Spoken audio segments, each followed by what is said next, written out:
ঝলমলে রৌদ্রোজ্জ্বল আবহাওয়া ছেড়ে প্রকৃতি এখন দিন দিন মেঘাচ্ছন্ন হয়ে উঠছে। সেই সাথে বাড়ছে শীতের তীব্রতা। তবে এসব কিছু ছাপিয়ে শীতের শুরুতেই লন্ডনের প্রকৃতি সেজেছে নানান রকম রঙে। হাড় কাঁপানো শীতের আগে পার্কের গাছগুলো যেমন রঙিন হয়ে উঠেছে, তেমনি ঝরা পাতায় অন্যরকম শোভা পেয়েছে মাঠ ও জীববৈচিত্র্য। শীতের শুরুতে লন্ডনের এই বর্ণিল প্রকৃতি নিয়ে আরও বিস্তারিত জানাচ্ছেন শাহনেওয়াজ রকি। ক্যামেরায় ছিলেন সামিউল ইসলাম চয়ন।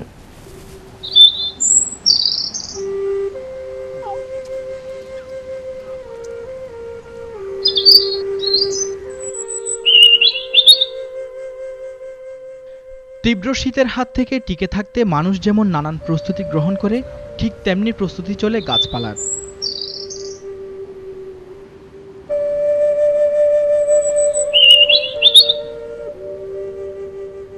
বাড়তি শক্তি জমা করতে তাই শীতের দিনে নিজের পাতাগুলো ঝরিয়ে ফেলে এইসব গাছ।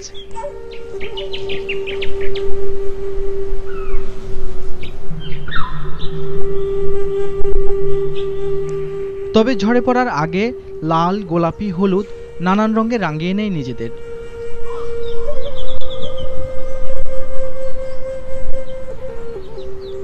এরপর একসময় গাছের নিচেই ঝরে পড়ে এইসব রঙিন পাতাগুলো, দেখতে যেন ঠিক কোনো শিল্পীর আঁকা বর্ণিল কার্পেট। প্রকৃতির এই অপরূপ সৌন্দর্য উপভোগ করতে অনেকেই দল বেঁধে ঘুরে বেড়ান এই অপরূপ সৌন্দর্যের আনাচে কানাচে। আবার কেউ কেউ আসেন নিজের প্রিয় মানুষটিকে সাথে নিয়ে একান্তে কিছু সময় কাটাবে বলে।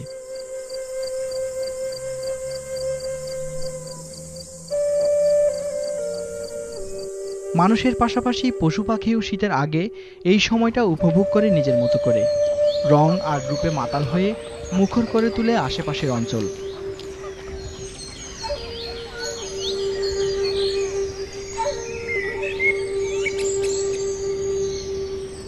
প্রকৃতির এমন সৌন্দর্য উপভোগ করতে লোকজন ছুটে আসেন পার্কে।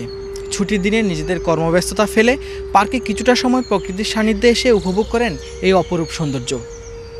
Shahnawaz Rocky, NTV news, London.